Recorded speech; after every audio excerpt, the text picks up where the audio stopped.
January 16th regular meeting of Village Council. Judy, if you could call the roll, please. Yes. Stokes. I'm here. DeVore Leonard. Here. Housh. Here. Gustafson. Here. Brown, are you here?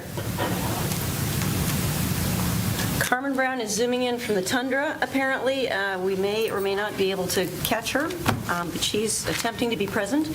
Also present is Village Manager, Interim Village Manager, Johnnie Burns, Village Solicitor, Amy Blankenship. All right, thank you. And can anyone who cares hear me okay? It's a mask on. Just taking precautions. So announcements. Do we have announcements? I'm sure there are some. Go ahead. Yeah, I can add a few. So I did want to highlight, I know Meg's not here, but I've been hearing lots of kudos about Meg Leatherman, our current planning and zoning coordinator, and just what a great demeanor she has and how well she's been working with public. So I just wanted to give a shout out to one of our great staff members. Also wanted to highlight, and it was mentioned in Rose Pelzl's letter, that came up that Johnny's hitting his 10-year. I believe that's January 27th. So, I think after our retreat, maybe we'll all have cupcakes or something to celebrate Johnny's 10 years, figure out what Johnny likes the best. But yeah, very impressive. And Johnny, thanks for all your great work and continued amazing efforts. Thank you. Martin Luther King Jr. Day was amazing. So I know some of us were out, some of us were streaming, all of us were celebrating. It's always amazing that we have a community center that can really support such an event. It was decided that it was a little bit too cold to march, but we did have the World House Choir. We had our own Philip doing a great solo. Ginny Meekin, one of our juniors in high school, was amazing. And my upstairs neighbor, Tron, who is really doing a great job. And I really support him. He's going to be doing the Battle of the Bands this year in Dayton, and we all want to support him. The last thing I wanted to mention is I'm going to be sending information to Ben for the community action plan, or climate action plan that's being put forward in the region. I've mentioned this a couple times. It's now in the comment period, and they've got a great plan for how we can capture a lot of the different things we want to do in the region. And we'll put that on our Facebook page and make sure that people can comment if they are so interested. Final thing, I might have already said final thing, but this is really the one. Last week, Lisa Abel and I attended the Dayton Business Journal Economic Forum, and I think it's going to be really useful when we're talking about our goal planning and sort of what our priorities are for this year. Because a lot of the messaging was around connecting the dots, thinking about how through zoning and through supporting like a live, work, play kind of environment. They even mentioned the importance of thinking about things like childcare, that all those elements are really important to not just economic development, but also some of the other goals we have around affordable workforce housing and so forth. So a lot of really good information at that forum, and it's nice to have the Development Corporation as a partner. Thanks. Great. And Brian, I want to thank you for attending that forum and leveraging your connections in the region and in the state for the benefit of the village. Really appreciate you doing that. Yeah, I've actually got some nice selfies with Debbie Lieberman and some of the other leaders in the region who really love Yellow Spring. So. All right. Thank you very much once again. All right. Now to our consent agenda. We have two items on the consent agenda, one being the minutes of January 2nd regular meeting and our credit statement. Can I get a motion for the approval of the minutes of January 2nd? So moved. Is there a second? Second. Is there any discussion? All right. Hearing none, all in favor of approving those minutes, please indicate by saying aye. Aye. Any opposed? Hearing none, moving on. The credit card statement for December. Can I get a motion? So moved. Second. Yeah, folks are excited. Any discussion of the credit card statement? All right, hearing none. All in favor of approving the credit card statement for December, please indicate by saying aye. Aye. Any opposed? All righty, thank you very much. Review of the agenda. Is there anything as we review the agenda, anything on the agenda that needs to be moved, removed, or anything that needs to be added to the agenda? All right. And seeing no indication of changes, we're moving on to petitions and communications. Gavin, you're on the clock. Okay. There was a communication from the council clerk with an end-of-the-year report from Brian Housh with Dayton Foundation Communication, from the mayor's clerk with the monthly report, mayor's clerk with the end-of-the-year report, Greene County Public Health with the Hep C Cure Squad, warming centers, and county fatality review. Diane Diller put in a flyer for the conflict workshop. Rose Pelzl in regards to Johnnie Burns for village manager, and Allison Moody in regards to the CBE press release. Thank you, Gavin, for reading those very important communications that are being sent in to the village. I've seen this, but I don't know if I've seen it in the packet. I don't know if I've seen it elsewhere. But this Sunday, there's the I got Village Forum. Village Cafe, thank you. I don't have any details of that information. 2 to 4 p.m. at the Mills Lawn Gym. And the questions are basically centered around why do we live in the village, what do we value about the village, and everyone's and everyone's welcome. Yep. And in speaking with the group, Lynn Kramer is part of the Inclusive Resilient Yellow Springs Coalition, and during a meeting today, I asked if there was a method for folks who would want to participate who would not be able to be there in person, if there was a way to send our thoughts in to him. They had not anticipated that or made preparations for it, but he did say if you'd like to be able to participate but can't be there in person, send information to Lynn Kramer. And if you can find the posters, you can see the contact information on there. And again, once again, sorry for not having more detailed information. But hopefully those of us who are in town are able to attend and to participate. All right. Public legislation. Judy, if we're ready to go ahead and read Resolution 2024-07 by title only, please. All right, this is authorizing the interim village manager and village solicitor to terminate a lease with the tenant of Lawson Place and initiate an eviction action. Can I get a motion? So moved. Is there a second? Second. All right, thank you. Amy, looks like you're up and ready to discuss this. Sure, thanks. As council is aware, we've had an opportunity to discuss this in exec session previously before tonight. There is a tenant of Lawson Place that at this point looks like is going to require an eviction. The tenant's several months behind in rent, and in order to do this, the village will be hiring an attorney to file the eviction action in Xenia Municipal Court, and we will terminate the lease and initiate file the necessary pleadings to make that happen. Okay.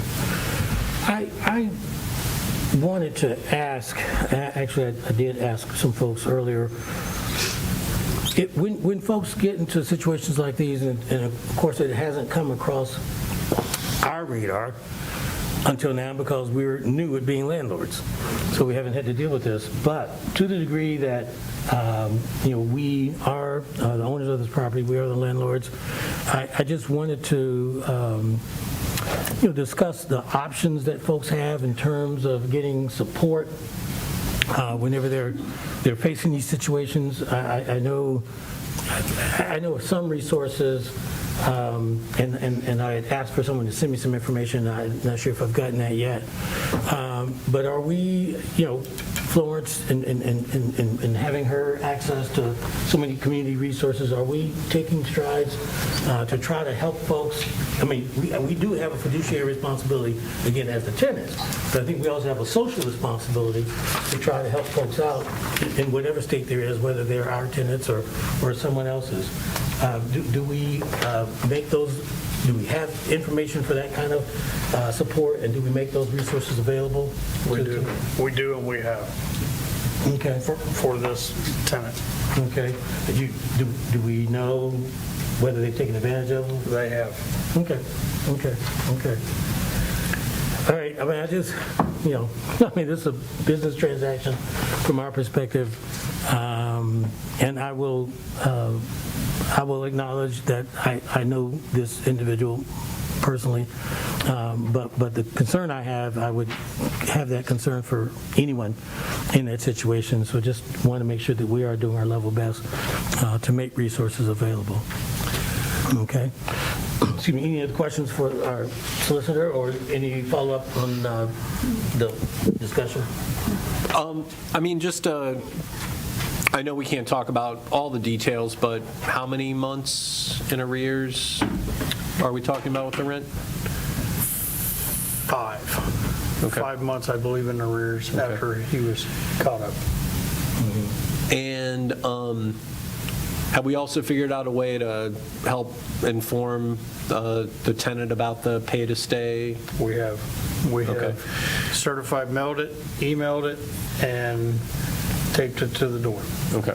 And that's just a reminder to folks that, one of the pieces of legislation we passed, might have been 2 years ago, was that, anyone that, is under eviction and has, figures out how to pay that past rent and any other costs can stay, and we want to support anything we can do to keep somebody in place.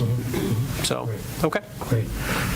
And Carmen, I just want to acknowledge you and ask, welcome, by the way, and just ask if you had any comments. No, I'm clear on this issue. Okay, great, thank you. All righty. Thank you, Amy, for that input. Thank you, everyone in the room for the conversation, and Johnnie for your input. All righty. All in favor of moving forward with this resolution, please indicate by saying aye. Aye. Any opposed? All right, thank you very much. The resolution is passed. Judy, if we could read Resolution 2024-08 by title only, please. This is accepting certain public improvements for the Spring Meadows subdivision Phase 1 development. All right, can I get a motion? So moved.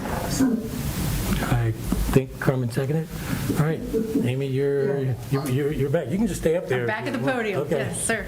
So per our subdivision ordinances, section 122609, as Spring Meadows subdivision is being developed, it's Village Council's responsibility to accept certain public improvements that will become the improvements that the village then, Public Works will then maintain. Certain improvements that are listed in this resolution are ready for acceptance by council. Both Johnnie and Matt Hoyen with Choice 1 Engineering have inspected them, and then you can see the list on here of what the village is accepting tonight, and this is only in the Phase 1 development. This does not affect Phase 2 of Spring Meadows. Happy to answer any questions you have. Thank you. Any questions for Amy? Any questions or comments in general about the resolution? All righty, hearing none. All in favor of passing this resolution, please indicate by saying aye. Aye. Any opposed? All right, thank you. The resolution is passed. Judy, if you could, read by title only, Resolution 2024-09. This is authorizing the interim village manager to settle claims against J&T Excavating LLC and enter into a contract with Manger Enterprises Incorporated for completion of 2-inch galvanized line replacement. All right, thank you. Can I get a motion? So moved. Second? All right. Johnny, I'm presume, uh-oh, what? I'm here for backup. The lawyers were heavily involved in this one. So as you are all aware, J&T Excavating on two projects, on the King Street project and the 2-inch galvanized water line projects, defaulted, and the village has been working with the insurance company that underwrote their performance bond on the project, and a settlement has been reached, assuming council approves it tonight. The details of the settlement are spelled out in your packet. It's the full settlement amount is $375,000. That amount represents the increased cost that it's going to cost, that the village will incur to enter into a contract with a new contractor at this point in time, higher than the J&T cost from a year and a half ago now, I guess. Yes. As well as any legal fees that the village incurred, which on this was about somewhere between $20,000 and $25,000, as well as the Choice 1 engineering fees that were additional engineering fees that were incurred. So, and then an amount to represent liquidated damages. That's what the settlement number represents. Under Ohio law, the village can enter directly into a contract. The insurance company, the surety for the performance bond, solicited bids from other contractors to do the work, and those bids were submitted directly to the insurance company. And then under a particular section of the Ohio Revised Code that contemplates a situation like this, we, the village, can enter into directly into a contract with one of those responsive bidders without having to bid it again independently ourselves. So that contractor is Manger Enterprises, LLC, and tonight you have two resolutions in your packet that do the same thing, but one is for the King Street project and one is for the 2-inch galvanized project, which is to approve the settlement and authorize the Manger's contract for both jobs.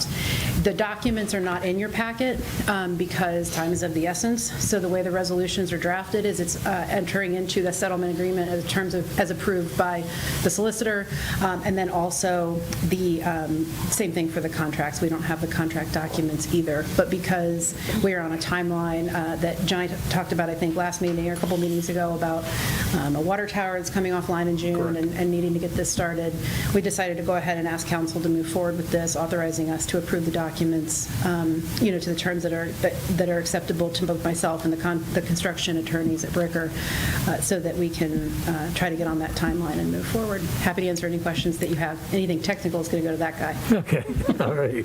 Thanks. Any questions for Amy or Johnnie on this issue? So when United Fire Group put it back out for bid, they used the same package? They did. Okay. And just to be 100% clear, I mean, basically what we're talking about is that we're being made whole. Made whole and then some. Okay. Yes. All right. Yes. Well, I shouldn't say and then some, because those liquidated damages are to recoup the cost that it's taken to, the time that's been lost and now up against it to get the job done in time with the water tower coming off. So yes, definitely made whole, and then both in terms of legal fees and engineering fees, and then those liquidated damages do have a purpose. They are represented by the additional difficulty that the village will encounter to try and get this done. All right. Well, I'm very happy with the outcome, so thanks for all the hard work on that. Absolutely. All right. All in favor of passing this resolution, please indicate by saying aye. Aye. Aye. Any opposed? All right. Hearing none, the resolution is passed. And now, Judy, if we could read by title only, Resolution 2024-10. This is authorizing the interim village manager to settle claims against J&T Enterprises, LLC, and enter into a contract with Manger Enterprises, Incorporated, for extension of King Street water main. All right. Can I get a motion? So moved. Second? All right. And as Amy indicated, her previous comments did cover both 09 and 10, so we won't belabor the point. All in favor of moving forward with this resolution, please indicate by saying aye. Aye. Any opposed? Aye. All right, hearing none, the resolution is passed. All right, we're now to citizen concerns.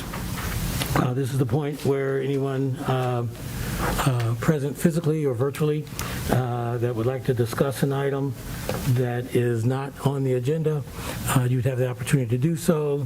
Our clerk will be our timekeeper, and you'll be allowed 3 minutes to offer those comments. And the floor is now open for citizen concerns. All right. Seeing no indication of anyone wanting to speak, we will close the citizens' concerns and move on to our special reports. We have a special report from the Active Transportation Active Transportation Advisory Committee. Brian, I presume that's you? Yeah, I'll definitely introduce. We've got Chris Bongiorno and Dorothy Bouquet here. So Chris has been our enthusiastic chair of the Active Transportation Advisory Committee. And actually, I do want to give a couple kudos to Chris because he was really the reason why we have an active transportation plan. He had the wherewithal to go out and get the funding to be part of that first pilot from ODOT, and we're going to talk a little bit about that. And Dorothy's been really active lately with the school element, and I think this group knows we recently approved updating the school travel plan, which has gotten us some great sidewalks, not only on Limestone, but also out to Winter Street, and has been really a cornerstone for some of the activities that we want to do around public safety. So with that, I'm going to let Chris take it over, and thanks for being here. Thank you, Brian. Thank you, everybody, for having us this evening. I'm Chris Bongiorno. I'm the chair of the Active Transportation Advisory Committee. I'm a resident of the village, and I'm at 107 Marshall Street. I think sometimes you have to say that. So it's been a little over a year since we reported out to you, and we wanted to make sure to give you an idea of what we've been working on, what our priorities are, and how we are set up to help the village council and the village administration. If you want to go on to the next slide, please. So just to start, the list of our members are on the screen. I'm not going to go through them name by name, but the point is we are attempting, and we have attempted for several years, to have a diverse committee representing the village and different mobility users, different abilities, different ages. And I will point out that we do have a vacancy on this committee. Barbara Mann, who was with us for several years, recently resigned from the committee, just didn't really fit into her schedule anymore, and she would like us to emphasize filling that slot with another, what she called differently abled person. And I know, Trish, you served on this committee during a previous iteration. So if you have any recommendations, we'd love to hear them. We're actively seeking somebody who can fill that position on the committee. We also, just not on this list, we have regular participation from the Yellow Spring schools. Dorothy is our official representative from the school board, but we have regular participation from the school staff as well. Next slide, please. So the background on this committee, we were established about 10 years ago now as a informal citizen committee. Over the years, we've supported a number of ad hoc efforts to do mobility improvements, from installing a bike corral on Xenia Avenue to working with Yellow Spring schools on bike and walk to school days, things like that. But really where things got a little bit more formal was, as Brian mentioned, we successfully applied to ODOT and received support to do a village active transportation plan.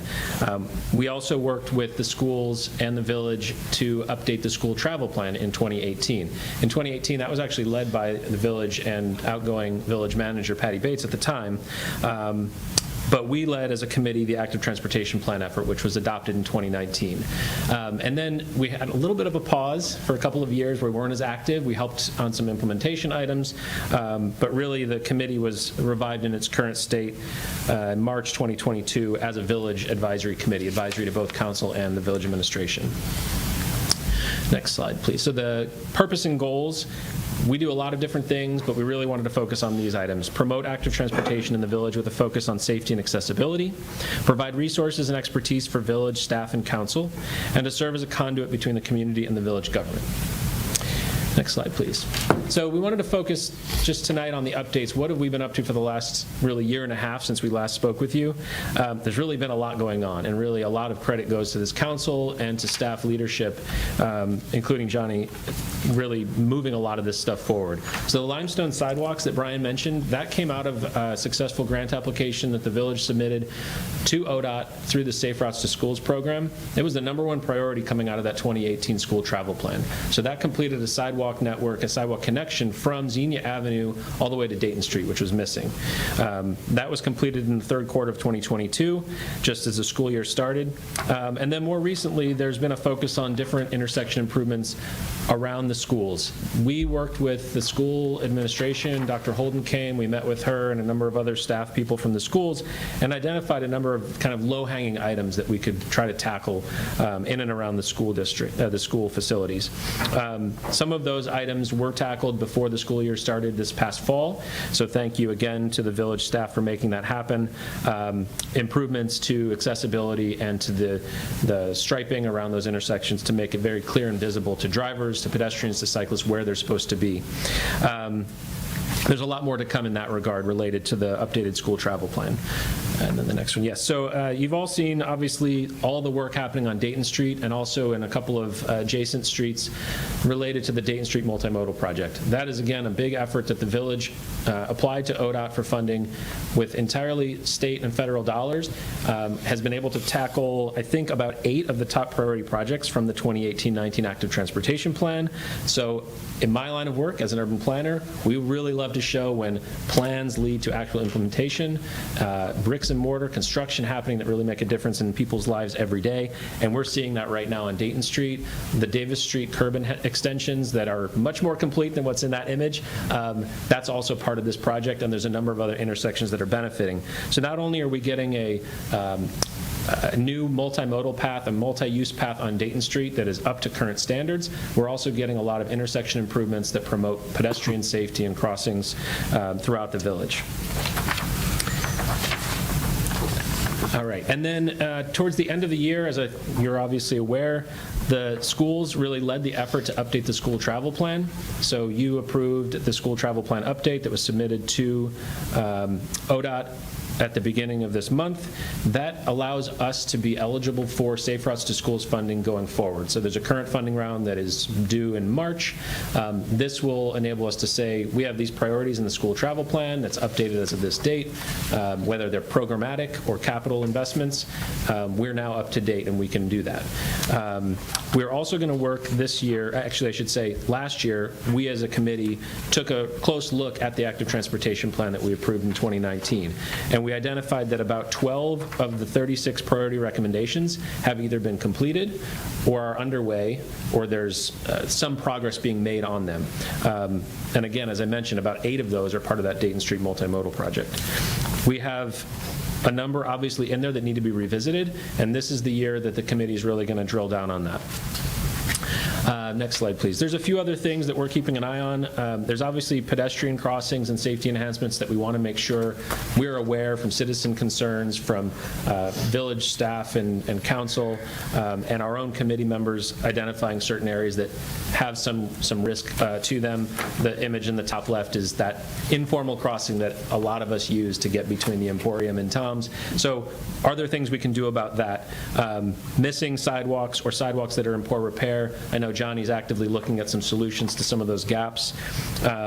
Bike parking in general, we're always on the lookout for ways that we can support bringing in some outside funding to build up our bike parking supply. And then the image on the bottom left, you can't really see it from where I'm standing anyway, but traffic calming, ways that we can set up temporary measures and track how those measures work before making permanent investments. So the speed bump and the traffic speed monitor on Yellow Springs Fairfield, that we now have data from the final quarter of last year that show us before and after numbers. So we're going to dig into those and see if that warrants a more permanent investment. And then lastly, I'll just close on what we're going to prioritize this year. The top 2 things really are that update of the 2018-19 Active Transportation Plan. That's something that we're going to look for feedback from everybody, from village council, different staff and departments throughout the village, the schools, and it's really a everybody get involved sort of thing, but we as a committee have been identified as the leads on that. When we did that in 2018-19, we had the benefit of a paid consultant, paid for by ODOT. We may pursue that again. We're not there yet. We're going to take a look at where we are with the plan and maybe do some preliminary community engagement to kind of get the temperature of the community on what it is that we want to do that's in that 2018-19 plan, and maybe where we can go to the next level. So we're going to do some of that work internally here with local resources, and it may lead to another application to ODOT towards the end of the year to see if we can bring on some outside support to do a more robust update in the near future. And then lastly, we're not going to leave out ongoing needs to enhance safety at strategic locations. So the speed bump on Yellow Springs Fairfield, that's one example of that. We're going to look for more opportunities like that and support them where we can. We're also going to support any applications that the school district wants to put forward coming out of that new updated school travel plan. And then the picture on this slide is the group that has been working continuously on maintaining sidewalk accessibility throughout the village. We're going to continue to support those efforts. And again, as I mentioned earlier, the bicycle parking enhancements. So I'm going to stop there and open up to your questions. Well, Chris, thank you. There's a lot of good information, and this is another example of a group, with council involvement, who lend your shoulders to the wheel, as it were, to help broaden our bandwidth and increase our ability to be effective with projects like these. You mentioned the temporary speed bump on Yellow Springs Fairfield Road, and I know you said you wanted to crunch the data, if you will, my words. Do you happen to have any preliminary or anecdotal data on that, or is it too soon to even ask? I'm not going to start naming numbers because I don't have them in front of me, but I know at our last Active Transportation Committee meeting earlier this month, we did review there's a huge data set, right? There's like a cover page that says, here's what things look like in September, which we know is before the measure was put in. Here's what numbers look like in, I don't know if it was October, November, December, or? November. Okay, so we as a committee can take a little bit of a look at that. We may ask for ODOT or MVRPC to weigh in because they do have people on staff that do that regularly. But I'll just say at first glance, there was a noticeable and I think a significant difference in the before and after. And this is, I think, Johnnie, there's been some adjustments since it was put out because people's behaviors started to change, and we want to make sure that we're not creating a safety issue at the same time. Right. But just the numbers, the speed numbers alone make it look like there is an impact in a positive direction in reducing speeds on that stretch. Great. Thanks. Appreciate that. Yeah. Quickly, Wait. Johnnie, Yes. Is that speed bump is being lent to us by Fillmore Construction, is that right? It was given to us by Fillmore Construction, correct. It was given to us? It was given to us. We own it. So no leasing No. at $60 a day. No. It was given to us. It was donated to the village. Great, okay, thank you. Yeah, I think, so Kevin, you're spot on to follow up on this because some of the initial look at the data was pretty amazing, and Johnnie did highlight there are some things that probably need to be corrected, including people apparently high speeds of 90 plus miles an hour, which maybe were not accurate. But that being said, it's it will be something I think all of us will want to see some of that analysis because it's made a big difference. Great. Excellent. I just want to comment. Not a lot of people get excited about sidewalks. My family, we get excited about sidewalks and the accessibility and the ease with which we can go into town. Even just having a divot creates a dangerous situation for my son because he has to go really slow, and especially our town, especially in the summer when it's very crowded, people tend to want to go around him quickly. So all just this, and they fall into him, they stop abruptly, and then it becomes a chain reaction.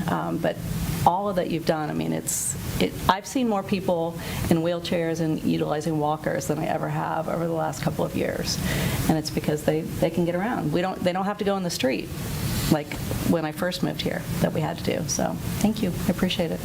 Thank you. Good. Excellent. Great comments. Anyone else? The data I have shared with Choice One Engineering and the high speed that Brian was referring to, I did clarify with Paige. there's a glitch in the system where if there's 2 cars, it will calculate both speeds.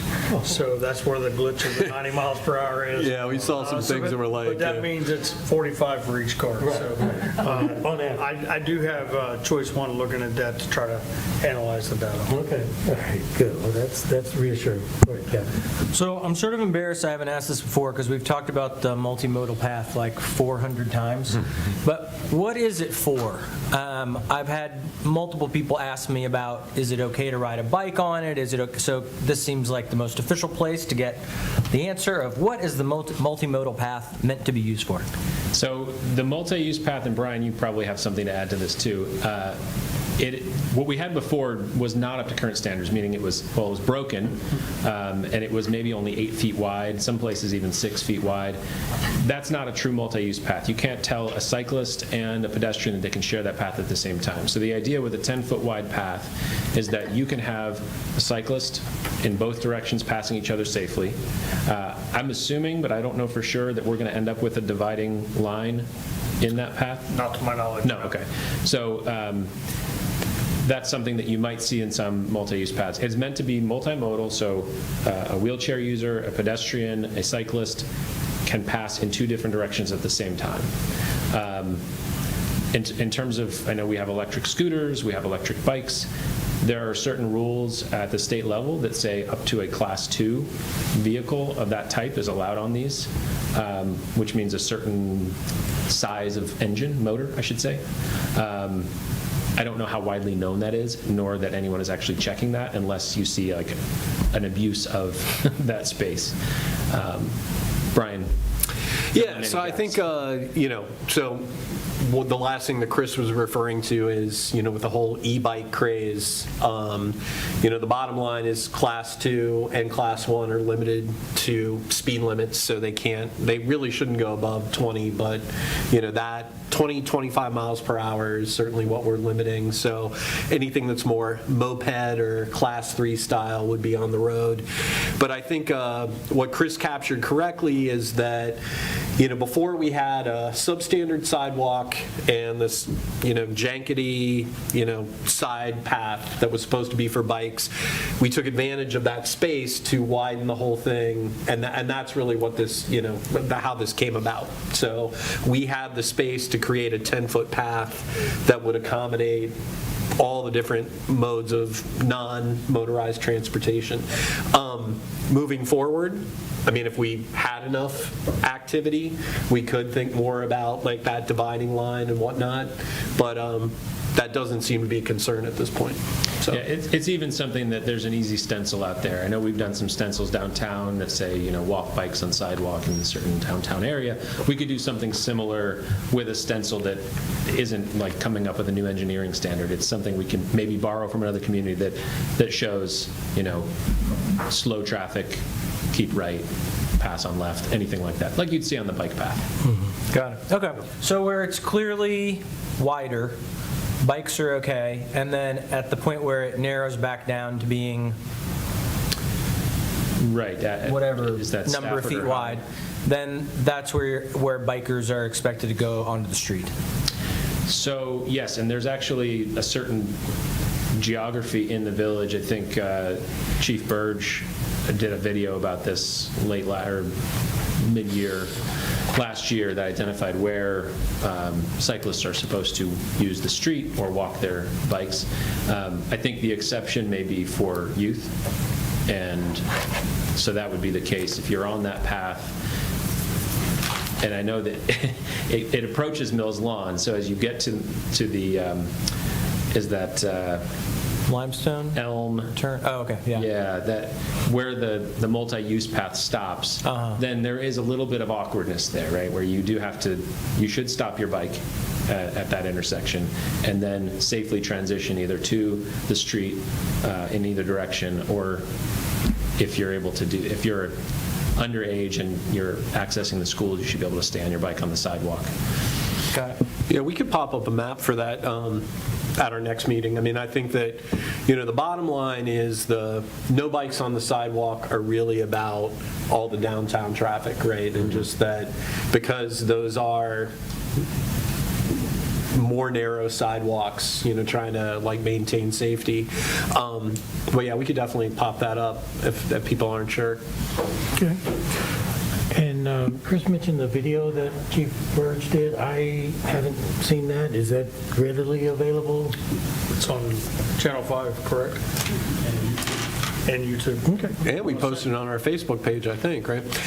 Yeah, that video got a lot of kudos, and it does remind me, one of the things that the Active Transportation Committee has mentioned a few times, and I'm not sure that we talked about it at the table, is with our iWorks platform, that it would be great to create a video on how people could use iWorks. And so for those that aren't familiar with it, and it's got a interesting, it's a small I, it's a WORQS,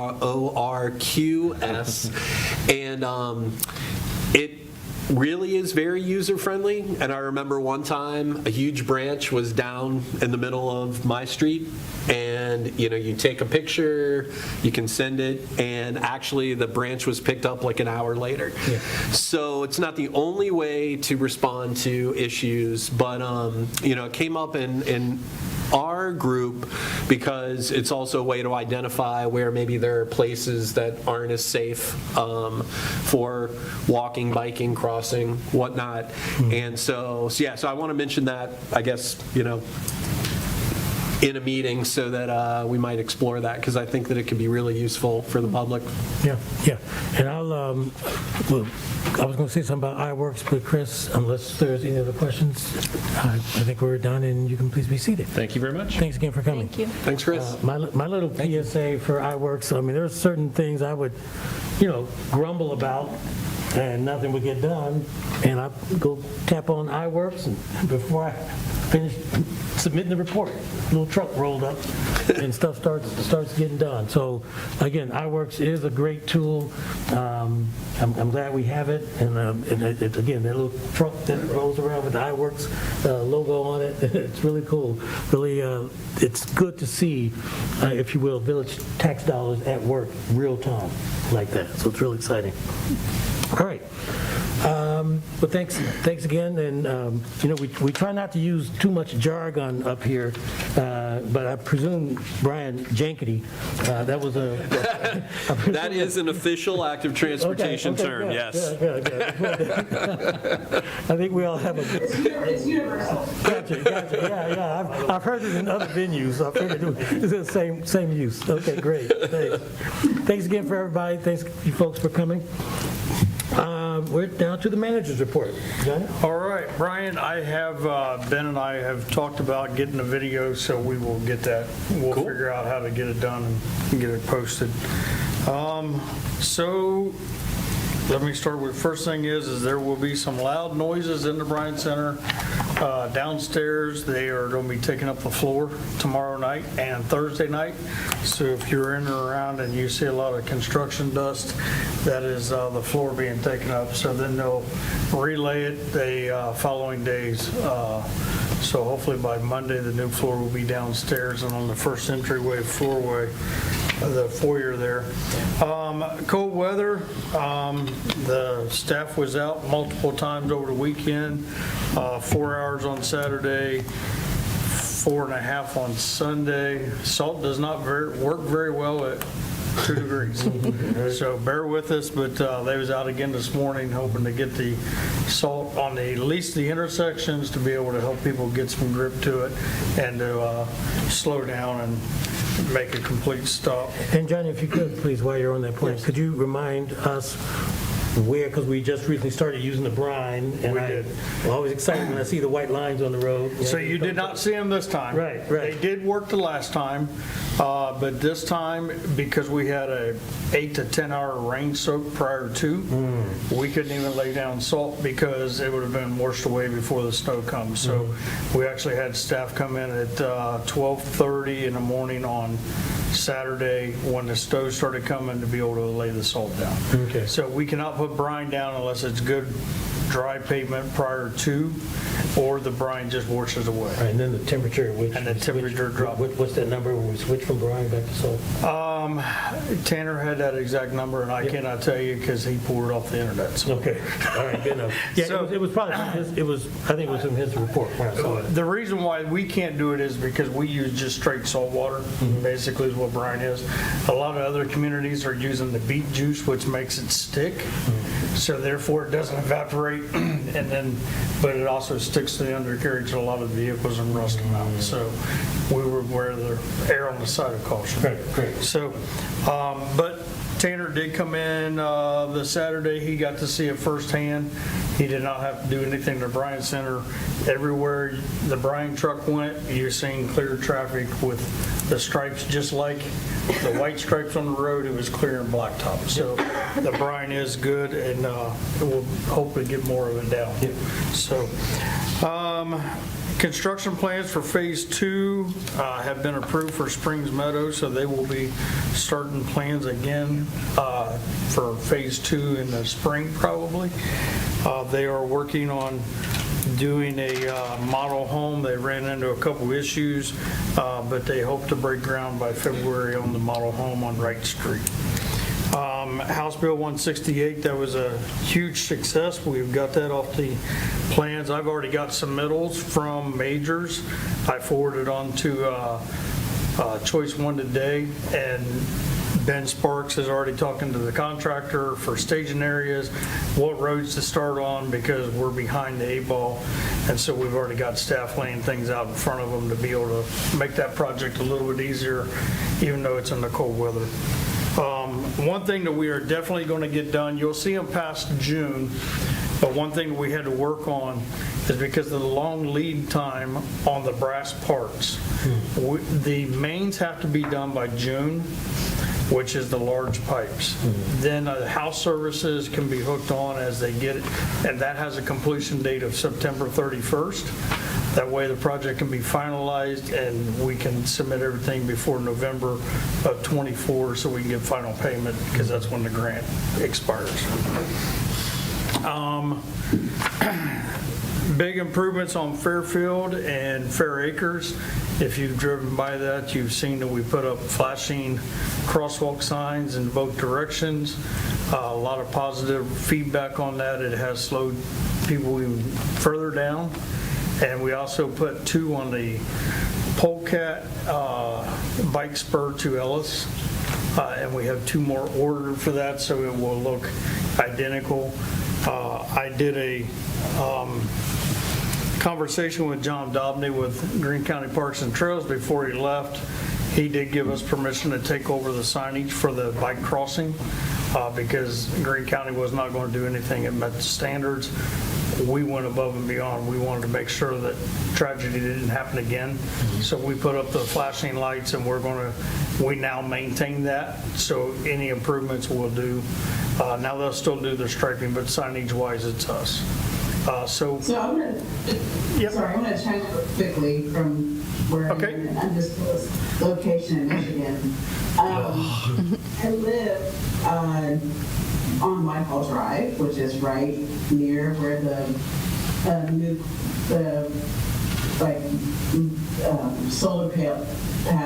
solar LED solar panels. Thank you, Johnnie.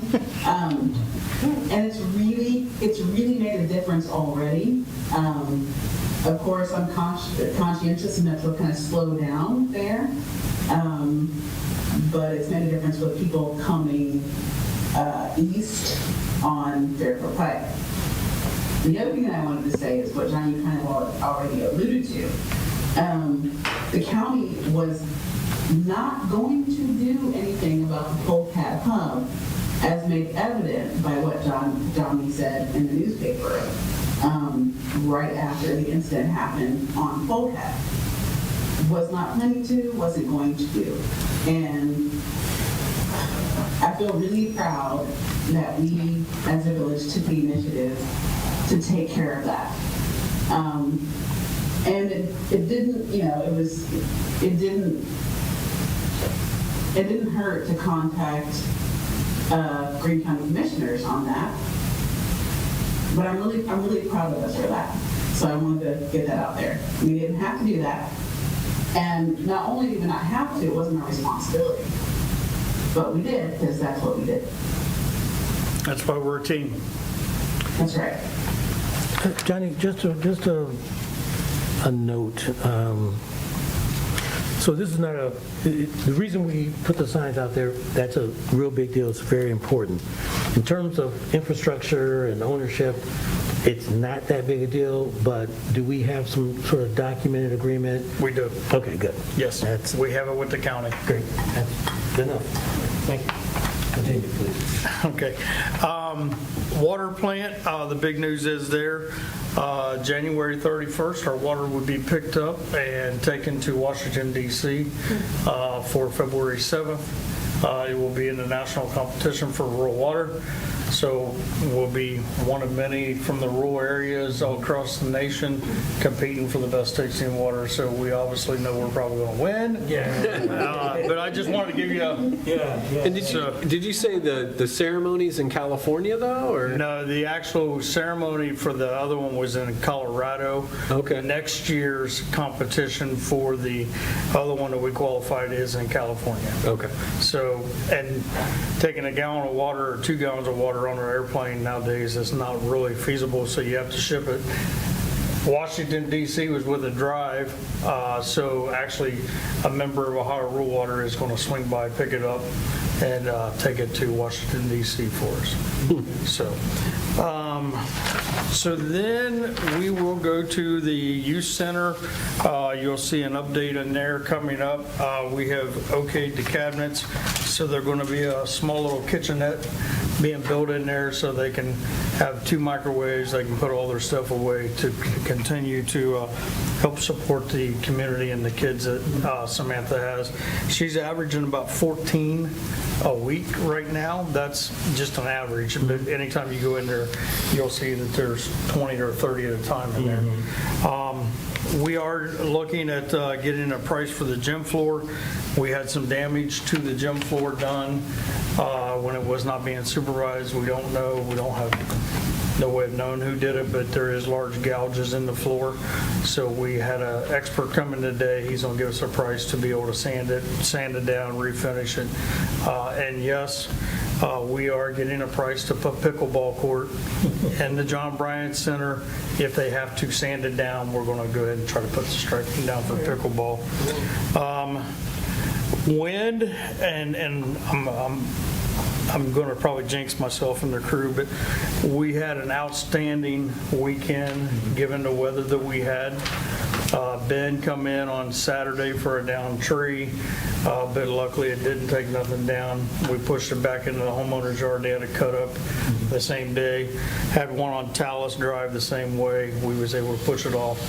Other than that, the snow was the only thing we had to deal with salt-wise.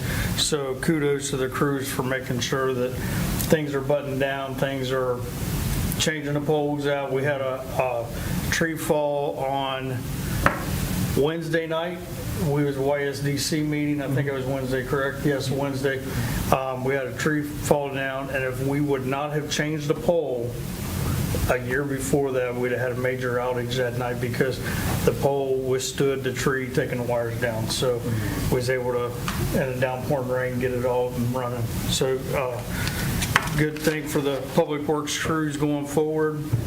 Ben's posting for social media is off the charts right now. He's doing a fabulous job. He threw out some numbers today. The signage for Fairfield, the signage for Polecat reached 15,000, I think is what you told me, reached 15,000 individuals.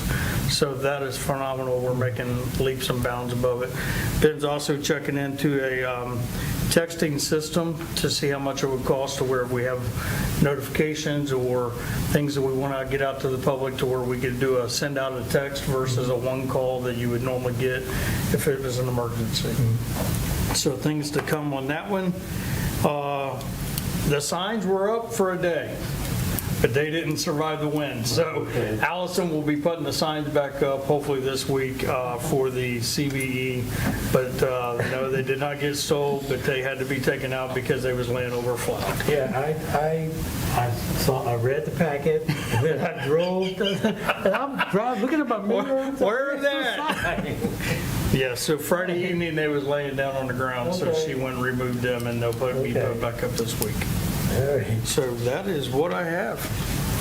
All right, excellent reporting. I think Tuesday, actually, for YSDC. Yes, it was Tuesday, you're correct. Any questions for? I have a few. So Johnny, on that first page, I just want to make sure, under infrastructure, Yes. the third point, that's supposed to be working on other grants for more water line replacements? Yes, we Okay. are actively working on submitting another grant. We'll be coming back Okay. to be able to help out with some more 2-inch water lines. Okay, cool. Yeah, I saw prints, and I just assumed that Yes. was not one. So we're doing, Ben and his team do the pre-work, so we're not charged that on the engineering side, so they'll go out and make all the marks, they'll GIS it, so we can send that data to the engineers and save us all that cost. Cool. And then on the broadband update, I'm just wondering, so there were 2 damage issues that you reported, and I'm wondering, is the former contractor responsible for that, or? I asked that question, and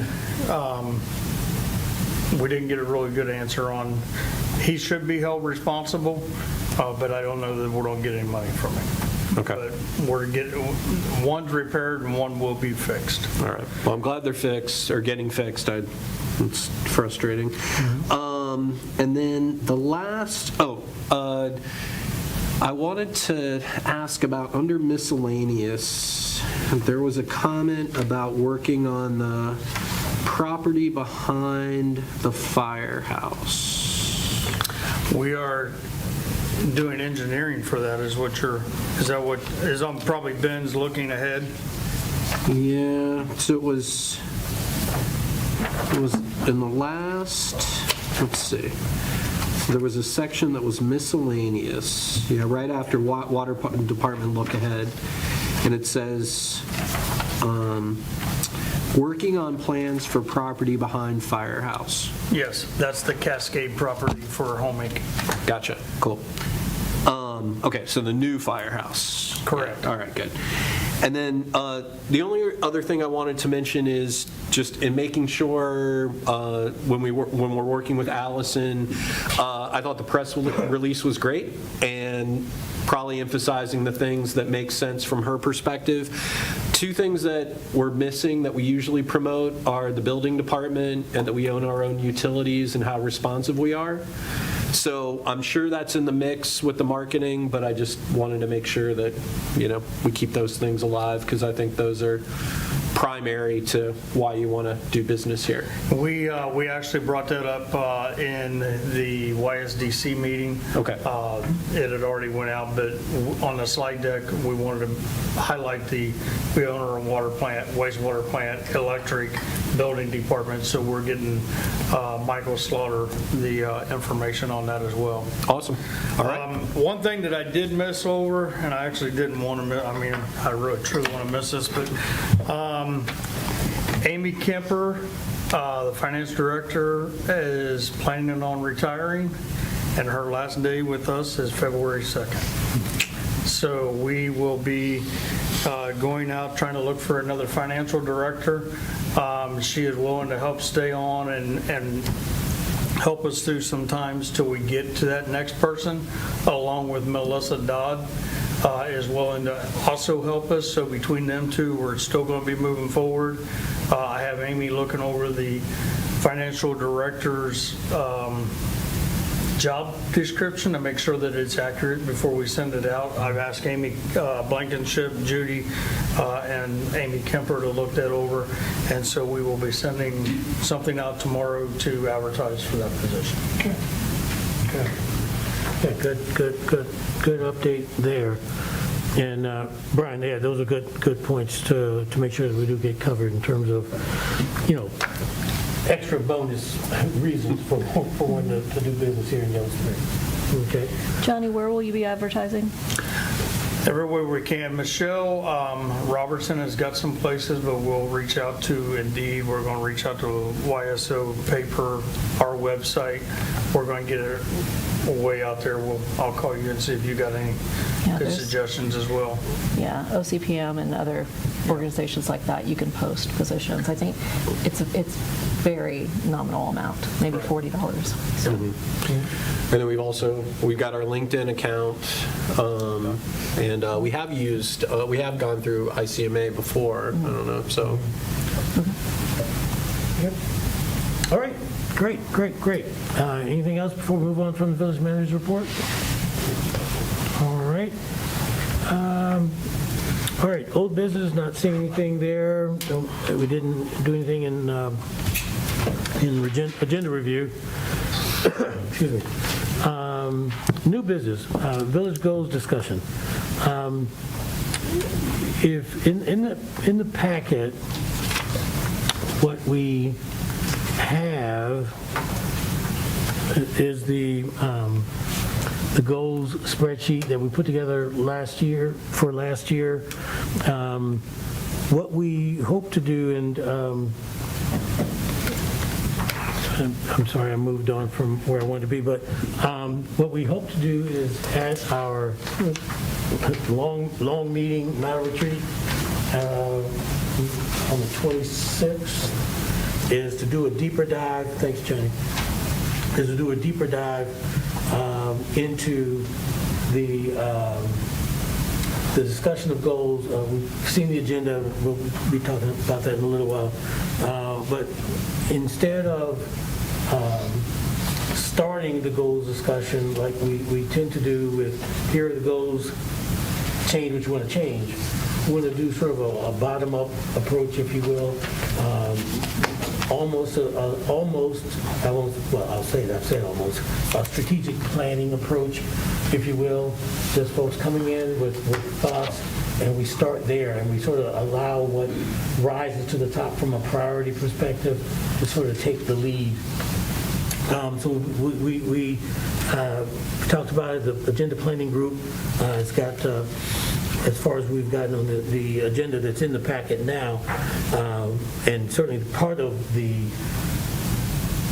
retreat discussion, again, is going to be on the goals. So just wanted to say there, and I don't think I need 10 minutes, but we have what we started with last year, and again, instead of starting with that, we want to pretty much start with a clean slate and then allow priorities and other things to drive what ends up being our goals. You've heard me cheering, if you will, for the last few months about the big four in 2024. Those things are all still important, and as I've said on more than one occasion, they are multi-year priorities. Housing, infrastructure, municipal broadband, and economic development. Those are the things that we do. We hope that we can end up with some more granular points that we're focusing on.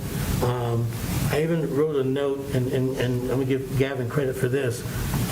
It just came to me a little while ago. I wrote project planning tool, and I was going to ask Johnnie and Judy to start looking at things that they, and Gavin, I know you've got lots of experience with that kind of stuff, but just looking at the types of tools. It doesn't have to be anything fantastic. I mean, it could be a spreadsheet, but something that allows us to be able to track activity on a more granular level on some of our projects, just from a reporting and tracking perspective, and from a feedback perspective, so we know, that we're making progress on the things that we're setting out to do.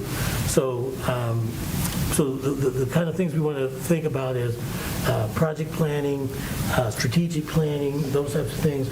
We did set aside funds for a big strategic planning effort, but we'll talk more about that in the retreat. But what I wanted to say, because, and Judy asked if we wanted to put the last year's goals in the packet, and I did want to for a discussion, but just to say that that's what we've done. which is sort of a top-down approach, if you will, but I think, again, we're going to do the bottom-up now. So I didn't want to spend a whole lot of time on getting into that, because we will do a great deal of discussing all of those things in the actual retreat. So is there any comments anybody wants to have? Again, from as far as goals, we're just sort of changing the way we're doing it, trying to be more strategic minded and priority focused. And if we end up with just a big 4 or 5, so be it. We want to talk about what things we need to do to keep the ball moving forward. And so I just want to give a shout out to Gavin, Judy, Johnnie, Amy, in the agenda planning process, where we did that same type of work to put together this agenda. Gavin did some heavy lifting on that. So that's where we are. That's where we are as of today. There are some things that I will. My name's on the agenda in a couple of places, so I'll be prepared to do some presentations as we get that process started at the retreat. And I always pause when I say that, because we had a discussion about, when you think retreat, you think about going off to the beach or, to some offsite. And to my knowledge, we're not planning that. So it's a long meeting that we're going to have on the afternoon of Friday, the 26th of this month. Any other comments on that before we move on to the next thing that I've got responsibility for? Well, I'd be interested in feedback anybody has. I guess I just want to flag a couple things. So there are a couple points on there where folks are asked to come prepared with ideas. So just note that there's very minor homework, but just prepare to talk about what your top priorities are and things you'd like to see get done. I think a couple of things that I'm hoping we're starting to move toward with this conversation, and it really is it's just an hour and some change. It's not like we have days and days to make a major culture shift or something. But I was noting as I was reading the packet that the manager's report still has council goals and the update on the council goals. We've talked about this sort of shift theoretically to having shared goals. I think part of it is just process oriented. We need to have communication that sort of is everybody working together, and so our hope is to be a little less here's what it is and what's everybody think, and start from square one of hey, where's the input? So this is not just meant for staff, for council, it's also meant for staff. To try to figure out how do we have more shared agreement on where we're going. And then the other piece that I'm really hoping for is that we can be honest and reflective about our capacity. It's very common that we have really lengthy lists of things that we want to see accomplished, but there's no indication that we have any capacity to do it.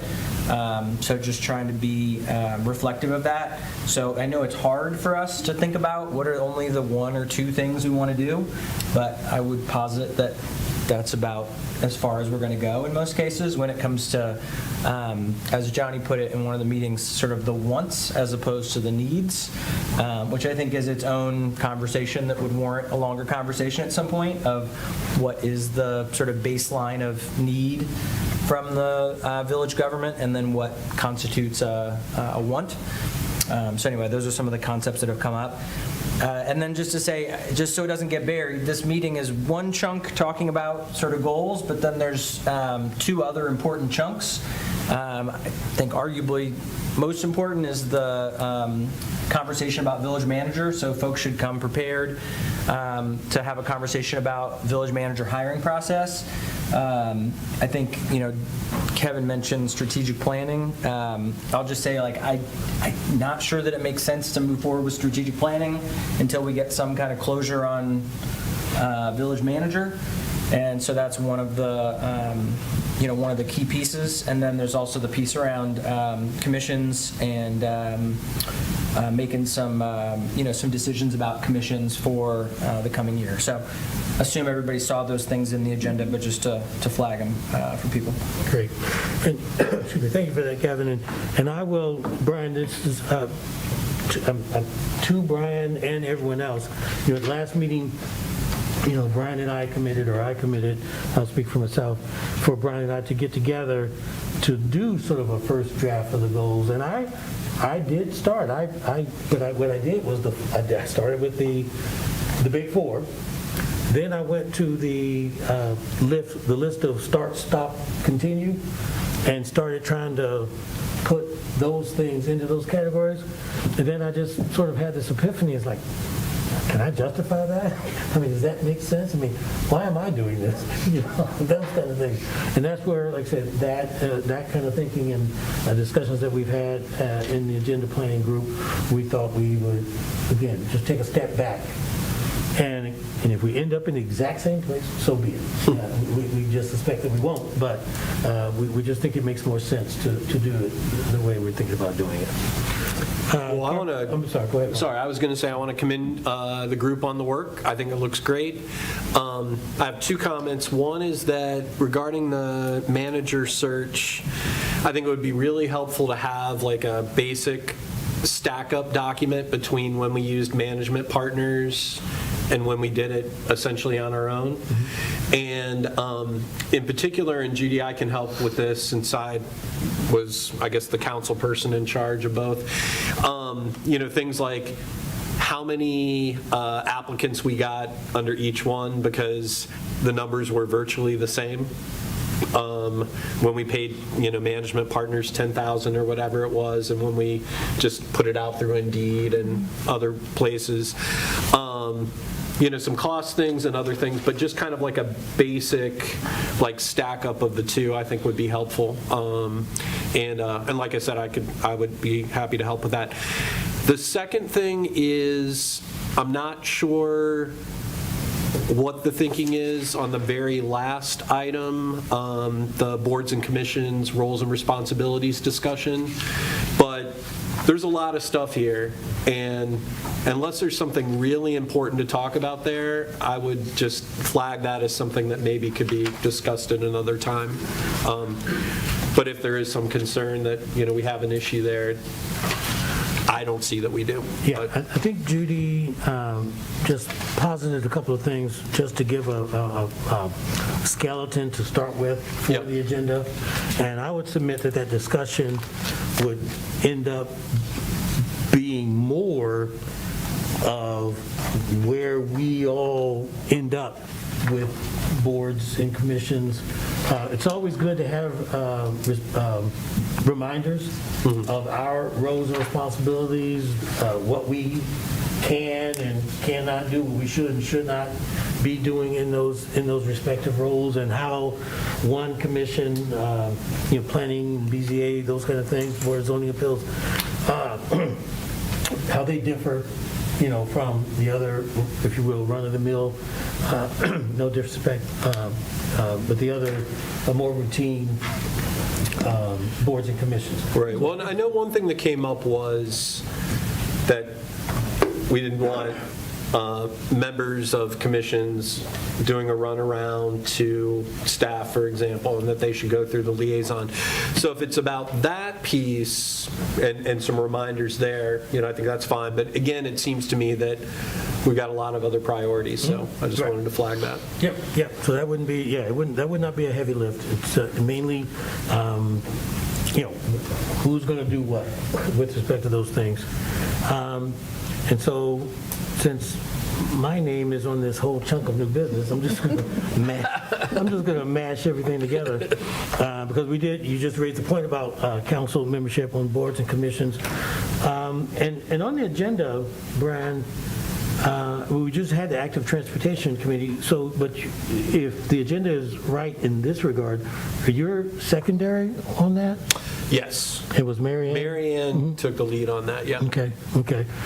And Trish and I have had a discussion that we don't necessarily treat folks as Lego parts, and you just pull out a Mary Ann and put in a Trish, necessarily. But in some cases, that would make sense, and I've advocated for the Library Commission that you do that. Low-hanging fruit. You'd be wise to pick that one out.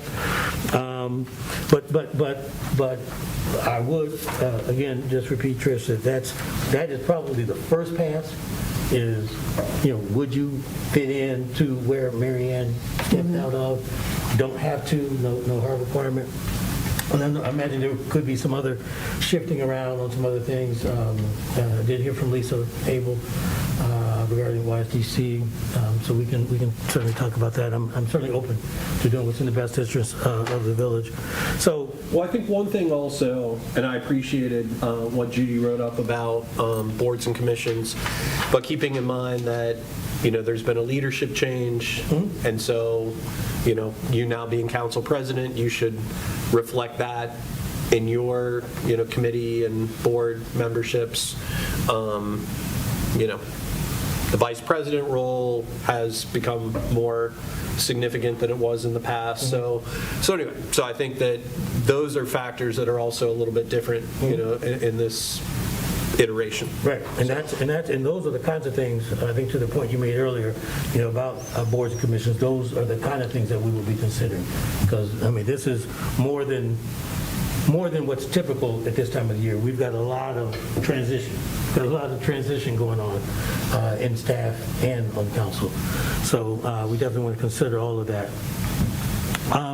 So we've touched on all of these things. The village goal process, which will change a little bit. We'll do a bigger discussion of that at the retreat. Council membership on boards and commissions, we definitely want to do that. We've been, tickling each other, if you will, in terms of like what do you think you might be interested in. And it's probably not a bad idea to make some changes just for the sake of changing. To just do something different so that each of us, part of what we start off with is where our interests lie, where our passions lie, where our expertise lies. But in some cases, it wouldn't be a bad idea if somebody's been on something that almost anyone else could do, been in a position for a long time, just stepping out, and I hear what you're saying in that regard. So there's a lot of moving parts here. So a lot of things you can do. Carmen, I'm looking for any kind of hand waving or anything if you want to jump in. So again, goals, council membership, and draft retreat agenda. All of that's here, and again. Right. So one of the things that I think is really important is that we've come a long way as far as housing for people that can or who have the financial ability to purchase a house, right? But we haven't really gone the same direction with regard to people who would need to rent a house or rent an apartment. I am going to meet with Michelle Reynolds, Senator. She's the chairperson for the State Select Committee on Housing, which is formed in 20, I think, for the state of Ohio, because the state is recognizing at this point that it's more likely that someone will be able to rent as opposed to purchasing a house. Staying on that stage that I've been talking about for a while, we have models in other communities that have built affordable housing with subsidies. And we have a larger apartment complex on Zinc Road in Beaver Creek next to Manger that is an income-based housing complex. There's 130 units. And in light of what we've seen lately, especially downtown after the new year, legalize affordable housing or legalize apartments, we are kind of at the precipice for actually being able to do something and work with large developers that provide this housing in small communities. There is a developer called Dominion that has built an affordable housing, workforce housing, income-based housing apartment complex in Batavia, Ohio, which is a smaller village of like 1,500. So I'm going to harken back to our former zoning administrator, and explain to her, like I always will, apartments. We don't have to reinvent the wheel because there are other municipalities doing this for us, doing it already. But we need to investigate and use those resources to get workforce housing here. And I understand that it's hard, and I understand it's not easy, which has been the general kind of attitude about this, but we can do it, and we can work with some of these large developers that have been doing it to get it done. Indeed. Thanks for that commentary, Carmen. So I am going to submit that I'm done with new business. I've touched on all those things to some degree, and I think most of the work, like I said, will be done in the future. And I think we're pretty much all on the same page in terms of what the data points are, what the important points are. And I will acknowledge what Carmen's comments as sort of a mini housing committee type update regarding board and commission reports. But that being the case, I'm going to formally ask, are there any board and commission reports? Anything that anyone needs to highlight? I should probably just mention, and sorry I didn't put it in writing, but I recently attended the Miami Valley Regional Planning Commission's Water and Environmental Committee meeting, and I know, Johnnie, I think maybe you or maybe someone else has attended before. I attended this one last week because they were announcing the climate action plan process and walking through that. But one of the things they mentioned is on January 24th, there is an exercise to sort of get feedback on your source water protection plan. And I can send that information if you don't have it, Johnnie, but it seemed like something that, I don't know if ours is in good enough shape to like put through an exercise, but it sounded like a good opportunity for feedback. And just in general, I may continue to attend those meetings, but there's a lot of good stuff about just kind of the water issues in the region. So that's all I've got. Thanks. So, Judy, I know I can't remember if it was this packet or the last packet. You did put out a schedule, I believe it was last packet, a schedule for all the board and commission meetings yes. for the year. And what's good about that is when you know, for example, that thing meets on the third Thursday of each month. Those kind of data points. So if we hadn't already put it in the retreat packet, if we could have that. Thank you. That's right, it's on here. Yeah. And I will drop this into the retreat packet, actually, I already did, so. Great, Yep. it'll be good, a good part of the discussion. And the reason, what reminded me of that, Brian, I think I'd like to attend the next MVRPC. They have a lot of meetings. Yeah. But So that's I think February 2nd, is that the? Yeah, the first Thursday. Is that the first or the second? I've got February 2nd on my calendar. You might be right, yeah. And so, and I think it's the first. first Thursday? Okay.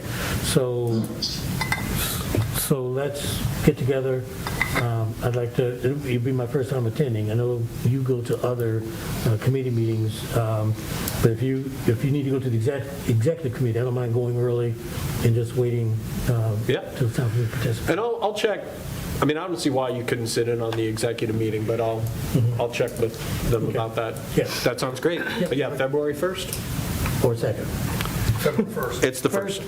It's on my, let me, first Thursday. it's the first Thursday. Hold on, I didn't check the calendar just now. I was going by memory. But yeah. Well, I'll tell you what, I'm not going to do that now. But I have the wrong day.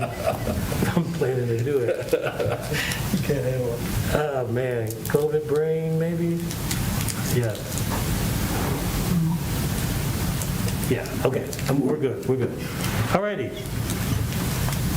Future agenda items. We see the council retreat. I don't think anything came out of tonight's meeting that suggested anything that we need to do. We do have, the planning committee is going to meet, agenda planning group is going to meet again. First of all, we're meeting this Friday. Then we're meeting again before the retreat. Are we not? Yes. Oh, yeah, we are. Yes, we Yeah. are. Yeah. And I'll just say, I thought your point was well taken about just the length of time on the commissions, on the agenda. If other people have any other feedback, feel free to email us, trying to make it as useful a meeting as possible. Great. Oh, Lordy. That resolution that's on there, it's an agreement actually with community resources, not YSDC. Okay. All right. For the record, it is on my calendar for Thursday, the 1st of February. Good. I'm double. Well, you can keep the second to take me out for breakfast. So there you go. Right. Brian, where was going to the meeting? Waffle House. See? Yeah. All right, let's talk. Maybe we can do breakfast that morning. There you go. Okay. All right. Yeah. All right, anything else on future agenda items? Of course, we can double back on this on Friday. All right. Well, it's nowhere on the agenda, and it was just a letter, so I don't know. I guess I realize it's not going to come up anywhere, but Judy, thanks for sharing the end-of-year report. There's a bunch of interesting stuff in there, so just to flag, if folks haven't seen it, if you want to see how much activity is going on, it's an interesting overview, so thank you. It was. It felt new to me. With a superior line graph, I must say, from the lovely Chelsea Skinner. She was like so beside herself with excitement. I just want to acknowledge the excellent line graph. Right. Yeah, that graph was good. Yeah. So we got to get more stuff on the next meeting's agenda. Let's try to break last year's record for resolution.